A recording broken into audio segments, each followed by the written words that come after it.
Cześć. Ten materiał w całości będzie poświęcony sprzęgiełkom znajdującym się w tylnych przerzutkach Shimano. Postaram się, żeby było możliwie konkretnie, ale na pewno też wyjdzie mi dość długo, więc jeśli szukacie jakiejś konkretnej informacji, to w opisie szukajcie spisu treści.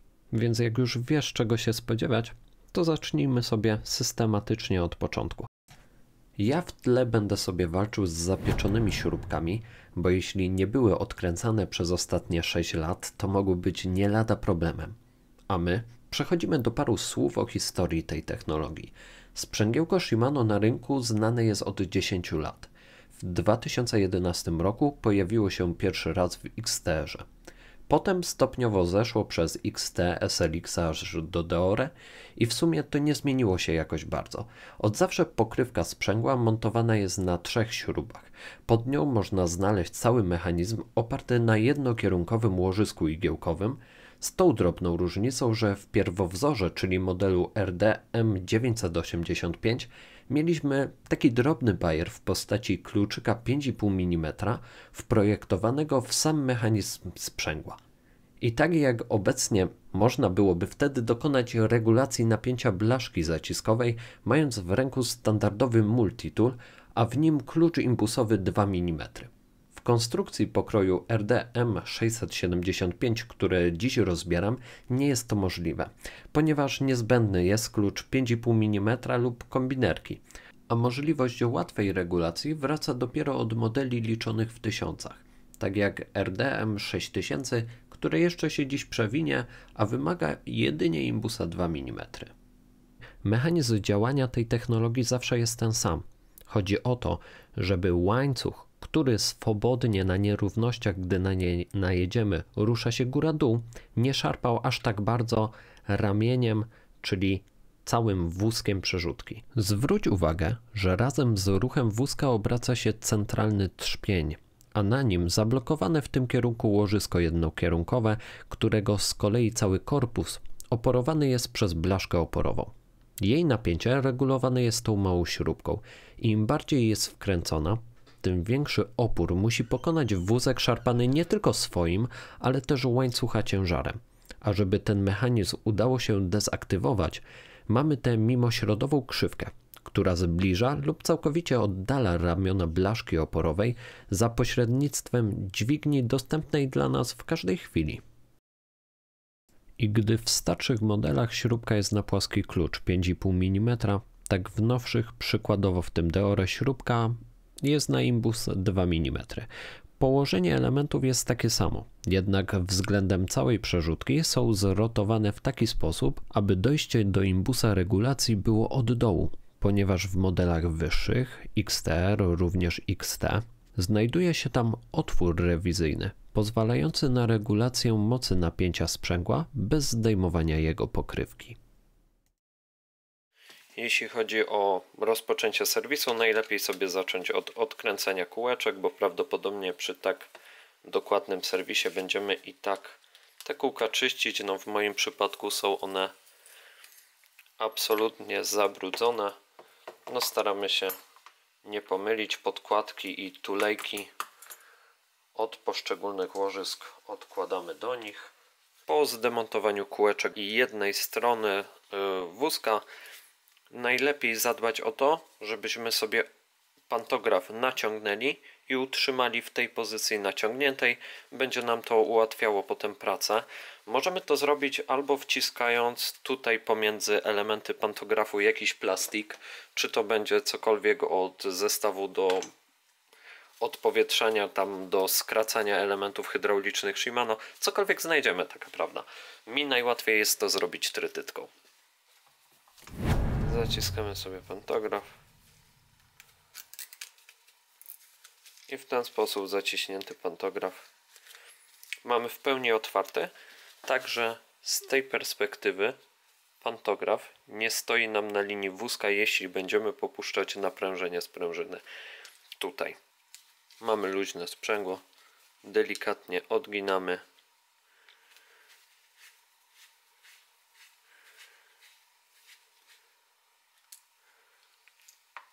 I powolutku, powolutku. I teraz mamy już luźniutko sprężynę. A pozostałe elementy sprzęgła powinny nam się swobodnie do góry wysunąć. Jeśli jest z nimi jakiś problem, można je delikatnie czymś nieostrym podważyć i one wtedy swobodnie wyskoczą i pozostaje nam ten główny element, czyli trzpień.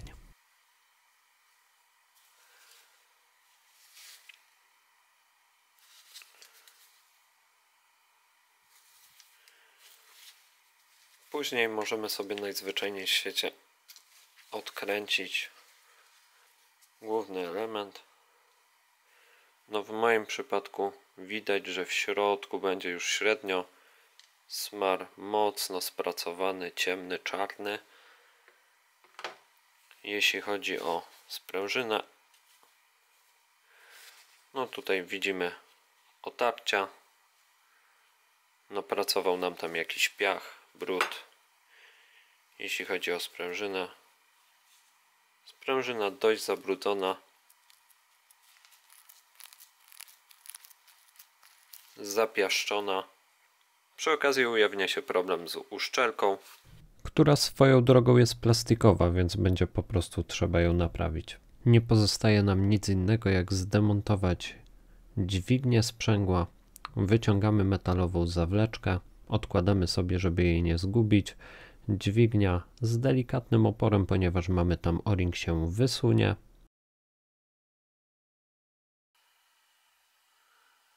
Ma taki mały o-ring. Jeszcze poza odkręceniem tej śruby nie pozostało nam nic. Zostaje sam pantograf. Jeśli chodzi o mechanizm, to tutaj wszystko nam się ładnie rozebrało. I właściwa rozbiórka kończy się na tym momencie, bo to, co zrobię później, czyli rozbiorę jedyne występujące tam sprzęgiełko igiełkowe, to coś, co przyda się tylko osobom, które popsuły, zalały to wodą, zostawiły, żeby zardzewiało, jakimś pojedynczym jednostkom, no i może hobbystom, dłubaczom, takim jak ja. Samo łożysko igiełkowe tkwi w środku, a to jest dopiero jego obudowa. Żeby dobrać się do łożyska i cokolwiek z nim zrobić, mamy tutaj pierścień zaciskowy, który zapobiega nam wysuwaniu się tego łożyska. Siedzi on na plastiku, więc generalnie nie będzie należał do najcięższych do zdjęcia, ale nie jest to nigdy jakoś bardzo proste. Trzeba to zrobić delikatnie, podważając kant i w ten sposób, nie uszkadzając niczego, mamy zdjęte. Po takim demontażu, wyciskając łożysko w tym kierunku, ono nam po prostu swobodnie wyjdzie. Możemy sobie delikatnie popodważać. Ale zanim polecicie rozbierać swoje sprzęgiełka, zwróćcie uwagę na tą spiralę.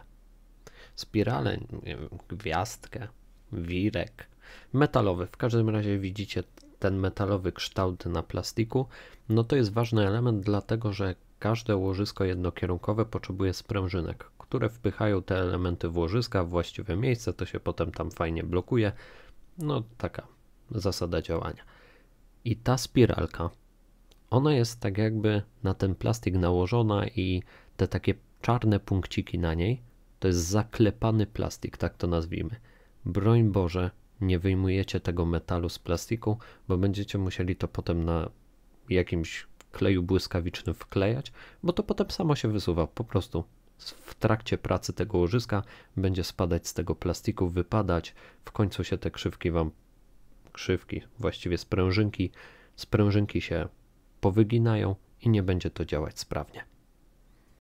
Ale zakładając, że stosujecie się do moich rad, to zostaje Wam w rękach zewnętrzna obudowa tego łożyska, która, jak warto zauważyć, w środku ma nieregularny kształt, ponieważ jest to klasyczne łożysko jednokierunkowe, gdzie trójką jest ta obudowa, którą mamy w ręku, 7 sprężynka, czyli ta spirala, o której wspominam, a 5 są nasze wałeczki czy też igiełki.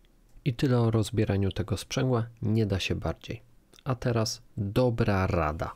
Jeśli zanosicie na myjkę raz, 2, 3, 4, 5, 6 części i wracacie z 7, 8, bo na przykład zapomnieliście ściągnąć tej podkładki, która u mnie się ciężko ściąga, ja nawet jej nie ruszam, no bo zasadniczo to nie ma żadnego sensu, ona po prostu mocno siedzi na tej śrubie, nie chce mi się jej wyciągać, ale wracacie z czymś takim i zasadniczo nie macie pojęcia, skąd to jest.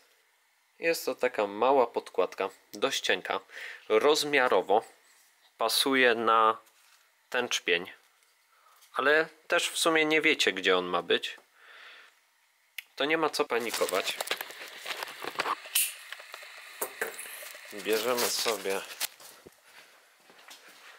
odpalamy Shimano SI. Konkretny rysunek techniczny naszej przerzutki, w moim przypadku jest to RDM 675 i szukamy. Patrzymy sobie ogólnie na ten rysunek, no i szukamy elementu, który znaleźliśmy ni z tego nizowego podczas mycia. Patrzymy i jedynym elementem, który pasuje, to jest tutaj ta zaznaczona 9. To jest ona. Zasadniczo mamy problem rozwiązany. Ja wiedziałem, skąd jest ten element, ale jeśli wy macie takie problemy, że wam się po prostu znikąd znajdują takie elementy, to rysunki techniczne Shimano dostępne na si.shimano.com będą dla was niezbędne. Polecam. I to już koniec rady, a my wracamy do rozłożonego sprzęgła. Mamy cały mechanizm rozłożony. Ja za chwilę pokażę, jak proces składania będzie przebiegał, ale na początku warto sobie porozmawiać, jakich smarów będziemy używać, bo jeśli chodzi o klucze, jakie macie, takich użyjecie, no pewna pula tych kluczy jest potrzebna. Jeśli chodzi o smary, do elementu korpusu sprzęgła będzie potrzebny nam smar. Shimano go określa jako Y04120800 i w różnych poradnikach, instrukcjach możecie napotkać na właśnie ten smar Y04120800. On też występuje w różnych wersjach kodów, ponieważ może tutaj zamiast ostatnich 4 cyfr 0800 występować 0900, 1000, prawdopodobnie też różne inne, które będą po prostu oznaczały dokładnie konkretne produkty, a nie to samo, tak jak mi się kiedyś wydawało. 0800 to jest ta 100 ml tubka. W przypadku kodu 0900 mamy 2,5 kg tej samej chemii, co na kodzie 0800, ale i tutaj ważne, warto zauważyć, że kod 1000 na samym końcu, czyli Y0412 1000, to inna substancja chemiczna, która ma być dwukrotnie bardziej wytrzymała od jej poprzedników i to ona jest stricte dedykowanym produktem do sprzęgła Shimano. Nie jest już czymś do sprzęgła i do piast, tylko stricte do sprzęgieł. Co wcale nie oznacza, że tych starych już nagle nie można używać. Po prostu tamten nowy ma być troszkę lepszy. Ciężko mi to porównać, bo nie jestem w stanie laboratoryjnie zrobić wymiernych testów. Ciekaw jestem waszych opinii. Na obecny moment skorzystam jeszcze z tego starszego, który jak widać nie jest bardzo lepki, dość płynny, dobrze się rozprowadza, świetnie smaruje. I kończąc rozmowę o tym jednym smarze, przechodzimy do kolejnego, bo tych smarów użyć pasuje kilku. Kontynuujmy. Jeśli chodzi o te igiełki, no samo Shimano nie proponuje rozbierania tego, więc też nie podaje, czym to dokładnie smarować. Jest to zwykłe łożysko igiełkowe jednokierunkowe, więc jakiejś wielkiej filozofii nie ma. Używamy czegoś nielepkiego. Nawet ten smar będzie trochę na to za lepki. Musi być coś płynnego. Szczerze powiedziawszy, nawet WD-40 nie będzie tutaj od biedy tragedią. Dobrym wyborem, podejrzewam, będzie na przykład HHS 5000, z którego ja osobiście korzystam. HHS 5000, no on jest bardzo płynny. Na pewno nie jest lepki, dobrze penetrujący. Nie wiem, czy to jest idealny wybór, ale sprawdza się, dlatego że po prostu korzystaliśmy tego na swoich, korzystamy z tego na swoich sprzęgiełkach, ja osobiście na swoim i działa, nie blokuje się, nie papra, woda tam nie dochodzi, dlatego że ten HHS 5000 dobrze wypiera wodę. Tak jak mówię, WD-40 też spełni swoją funkcję. Później jako smar zastępczy dla Shimano ja na przykład używam White Grease od Motorexa. No jest to smar zdecydowanie mega lepki, gęsty, taki mało dynamiczny bym powiedział. Dlatego on się świetnie sprawdza do uszczelniania, do zabezpieczenia miejsc, które chcemy ochronić przed wodą. No na pewno na łożyska nie jest idealnym wyborem. Jeśli chodzi o smar bardziej dynamiczny, no to od Motorexa FET 2000. Jak widzicie, do składania z swoich wygodniejszych rękawiczek rezygnuję na rzecz czyściutkich, świeżo wyjętych gumowych rękawiczek, które zdecydowanie pozwolą mi zachować dużo większą czystość przy składaniu. Te elementy, które wymagają odtłuszczenia, ja sobie delikatnie psikam. Palcem trochę blokuję strumień, żeby najzwyczajniej w świecie te igiełki mi nie odleciały, dlatego że one są tak mega lekkie, że psiknięcie na nie czymkolwiek spowoduje, że będą fruwać po całym serwisie. Odtłuszczamy sobie je, czyścimy na białym papierze, najlepiej bezpyłowym, dlatego że są to elementy tak małe, które jeśli chwycą jakiekolwiek kurzyki, brud, no to będą się zacinać. Tu nie ma litości. I mimo, że są to takie małe elementy, no to widać, że tutaj troszkę tego brudu zostawiły. Je po takim przeczyszczeniu odkładamy na bok. Ten element delikatnie sobie odtłuszczamy. I tu jest ważna kwestia, o której już wspominałem, więc nie będę się powtarzał, ale rzućmy na to okiem z bliska raz jeszcze. Metalowy element w plastikowym koszyku na igiełki, niech będzie, że tak to nazwiemy, którego nie ruszamy, nie rozkładamy. No chyba, że chcemy mieć problem i sprzęgiełko do wymiany, bo rzeczywiście rozłożyłem to raz w życiu, udało mi się to złożyć, ale sklejenie tego precyzyjne to jest delikatne piekło, bo ten klej nie może wyjść właściwie nigdzie, bo najlepiej, żeby go tam nie było. I teraz najzwyczajniej bierzemy się igiełka po igiełce bardzo delikatnie, żeby nam po prostu nie odfrunęły. A niestety też nie pomożemy sobie bardziej lepkim smarem, żeby w tym plastikowym koszyku igiełki ładnie nam się trzymały, więc możemy sobie pomóc takim małym trikiem, że nasuniemy dosłownie na jakieś 2 mm ten metalowy pierścień, który zamyka nam łożysko z zewnątrz i wtedy delikatnie po niego wsuwając tak pod kątem igiełki, one będą nam się tam ładnie trzymały jak w kieszonce. I nie wiem, czy to na filmie dobrze jest widoczne, ale kierunek tego pierścienia, nazwijmy to sobie obudową tego łożyska, ma znaczenie. Jeśli chodzi o montaż, montujemy go sobie zawsze grubszym pierścieniem od strony spirali. Delikatnie szukając sobie miejsca, w którym on wejdzie bardzo gładko, zasadniczo on się wsuwa bez większego oporu. Możemy sobie go wsunąć dosłownie na 2 mm i po takim wsunięciu dużo łatwiej będzie wkładać na swoje miejsce te igiełki.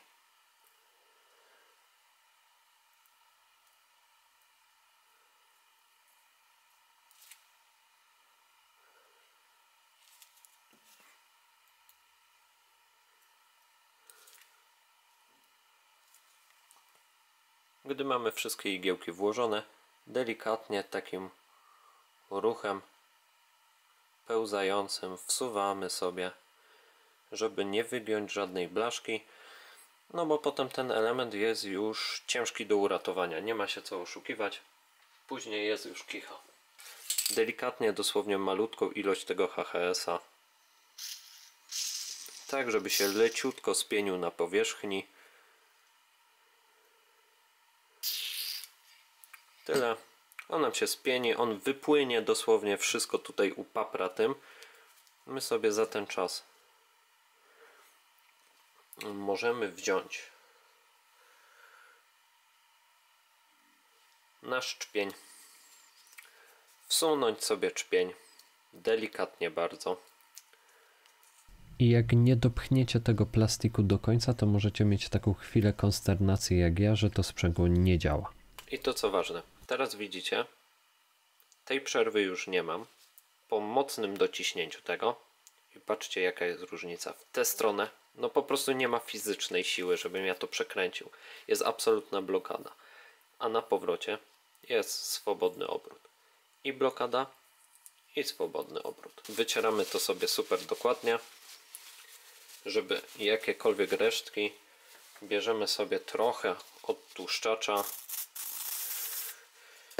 na szmatkę, nie psikamy bezpośrednio na to, żeby nie wypłukać tego co posmarowaliśmy, ale żeby zetrzeć z wierzchu te wszystkie rzeczy, które mogą nam wypływać.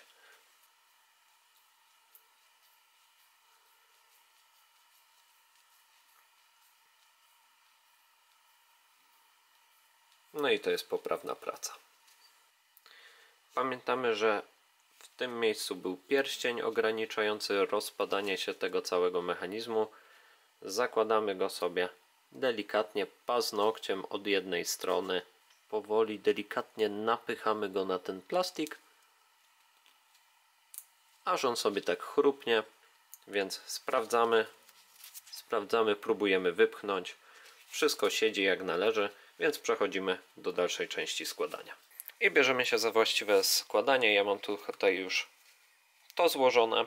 Jeśli chodzi o przerzutkę, to podstawa, jeśli chodzi o mycie, ja naprawdę się jakoś nie zagłębiałem. Ona jest jeszcze miejscami brudna, ale grunt, żeby w okolicach pivotów była dobrze doczyszczona, żeby sprężyna była czysta, żeby w tych wszystkich miejscach, gdzie będzie nam pracowała sprężyna, było czysto. Jeśli chodzi o samą sprężynę, no to do sprężyny przyłożyłem się idealnie. Ona musi być perfekcyjna, tak jak wcześniej pokazywałem. Teraz bez żadnego dźwięku piasku, chrupania, tylko taki metaliczny dźwięk składania. Tego piasku po prostu nigdzie tam nie ma, ona jest idealnie czyściutka. Tę sprężynę. I tutaj, tak jak mówiłem, używamy czegoś, co zapobiegnie przed dostawaniem się wody. W moim przypadku będzie to white grease. Po prostu coś, co będzie dobrze wypierało wodę i ją zatrzymywało przed przesiadywaniem tam. Ściskamy potem sprężynę, zbieramy nadmiar czegokolwiek tam napchaliśmy. Sprężynę można sobie wsadzić na miejsce, ale ja muszę jeszcze naprawić tą nieszczęsną plastikową podkładkę. Trochę się tam nadrutowałem przy tym, ale nie dosłownie, po prostu pokleiłem to jakimś klejem błyskawicznym. I tę naprawioną podkładkę plastikową delikatnie na swoje miejsce. Podkładka, sprężynka, drobna ilość smaru, taka wiecie, niech będzie. Tutaj na sprężynę drobna ilość smaru na wierzch. Ten otworek, bo on sobie tam pracuje. Otworek, dziurka, cyk. I sprawdzamy, czy nam to ładnie pracuje, czy się domyka. Tutaj nie powinno być widać sprężyny. Zasadniczo wózek, plastikowa podkładka, być może minimalna szparka, ale to taka ledwo widoczna. W ten sposób nienapięty wózek. Mamy gotowy do skręcania. Podkładka, o której wspominałem, ląduje nam na to.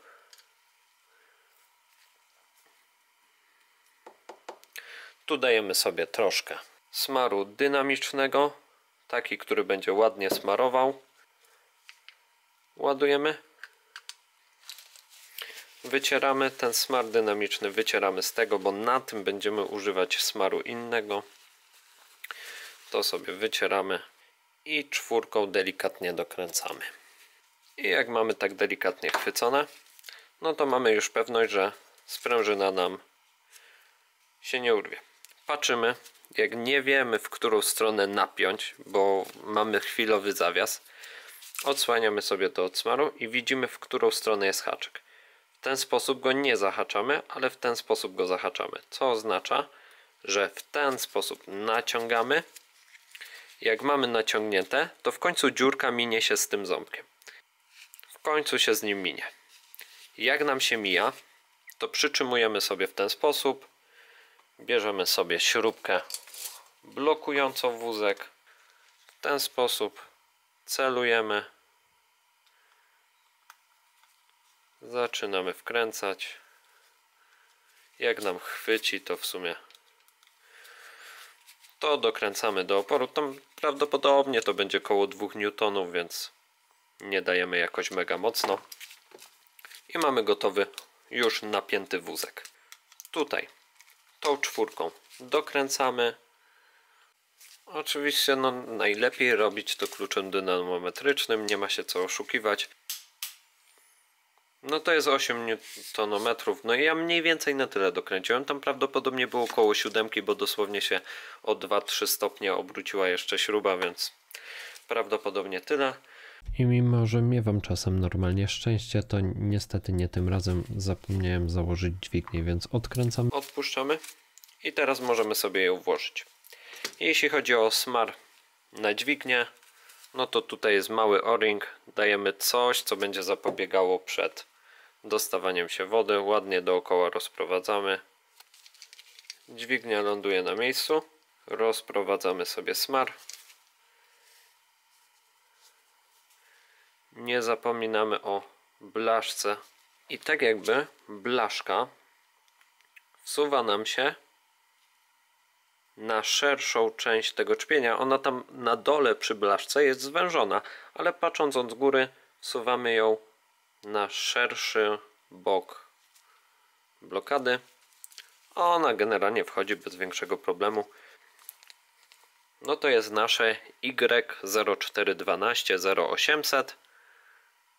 Dajemy go troszkę, rozprowadzamy. Tu mamy ten komfort, że to nam się jeszcze swobodnie kręci. Zakręcamy blokadę. Ok. Po rozprowadzeniu mamy blachę zaciskową. Wkładamy sobie płaski śrubokręt między skrzydełka tej blachy i przekręcamy w bok.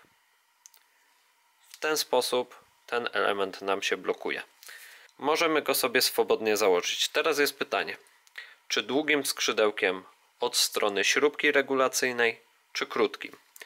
W moim przypadku jest to zużyte, więc widać, że długie skrzydełko jest od blokady, a krótkie od śrubki. Więc dajemy dokładnie w ten sam sposób. W moim przypadku będzie to tak. Jak mamy już założone, przekręcamy śrubokręt i blokada zostaje nam na swoim miejscu. I po włożeniu mimośrodowego elementu blokady miałbym wszystko na miejscu i gotowe do zamykania sprzęgła, ale niestety włożyłem to przez przypadek do góry nogami, więc potem nie chciało mi wyjść, wyciągnąłem wszystko, założyłem, nasmarowałem uszczelkę, wyciągnąłem, założyłem całość, bo tymi zaznaczonymi na czerwono skrzydełkami powinno być do dołu. Teraz dźwignia w pozycję odblokowaną, grubsza część, czyli to co widzimy tutaj, w stronę blokady, tutaj, tak jak widzimy, poukładane krzywki, to zakładamy na właściwy czpień. Delikatnie nam wszystko wskakuje, skrzydełka do dołu, sprawdzamy, czy blokada działa. Ja zasadniczo już od samego spodu ją mam, więc pewnie będzie za mocna. To sobie skontroluję dynamometrem. Tam cała gadka o dynamometrach to zaraz usłyszycie. Przykręcamy wieczko i zasadniczo przerzutka jest gotowa. Ja osobiście już tutaj poza kadrem sobie ją złożę. Sprzęgło będzie działać nam jak najbardziej poprawnie. Jeśli są jakieś problemy, trzeba to rozebrać, po prostu ponowić wszystkie procedury i naprawdę nie jest to bardzo skomplikowane, spokojnie da się to zrobić w domowych warunkach. I gdy już wszystko mamy złożone, to wypada sprawdzić, czy nasza praca przyniosła oczekiwane efekty, czyli skontrolować w jakiś wymierny sposób siłę oddziaływania tego sprzęgła na wózek. W konstrukcjach starszych, jak ta robiona przeze mnie przerzutka, robi się to imbusem czwórką bezpośrednio na trzpieniu, kręcąc wózkiem w przeciwnym kierunku do ruchu wskazówek zegara, a w nowszych modelach możemy skorzystać z wytłoczonego w wózku miejsca pod Torxa 30, gdzie kręcimy już w kierunku zgodnym z ruchem wskazówek zegara i to o ten kierunek kręcenia się rozchodzi. No i robi się z tym dynamometrem trochę kłopot, bo jeśli chodzi o tego SLX-a, to żeby sprawdzić właściwą moc jego naprężenia, no musimy odkręcać to w lewą stronę, czyli w przeciwnym kierunku do ruchu wskazówek zegara, co dla niektórych dynamometrów no jest niemożliwe. Przykładowo taki oto klucz dynamometryczny z Uniora numer 264, który jest świetnym dynamometrem, ponieważ nakręcamy sobie go, dajmy na 4 i wszystko działa świetnie, ale po obrocie trybów w drugą stronę nie mamy tego kliknięcia, ponieważ mamy twardą zębatkę. No informuje nas poza tym o tym fakcie ta strzałeczka, że jest to dynamometr jednokierunkowy. No i niestety większość tych dynamometrów, które będziemy mieć w domu, takich sprzętów powiedzmy amatorskich, a nie profesjonalnych, będzie właśnie jednokierunkowych, czy to końcówki stopika, czy jakieś tańsze klucze dynamometryczne. Oczywiście nie wszystkie są tanie klucze dwukierunkowe, ale na to właśnie trzeba zwrócić uwagę.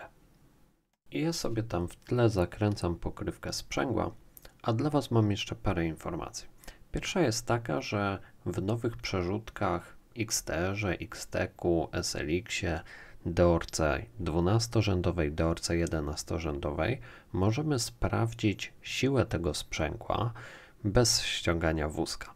Ale niestety w przypadku przerzutek 2x12 XTR, XTEC i SLX do sprawdzenia siły naprężenia sprzęgła no niestety już czeka nas demontaż wózka, a to najprawdopodobniej za sprawą ażurowych konstrukcji, w których najzwyczajniej w świecie szkoda miejsca na port choćby na Torxa 30. Ja skończyłem swoją przerzutkę, jest gotowa, a Wy jesteście przeszkoleni jak niejeden dobry serwisant.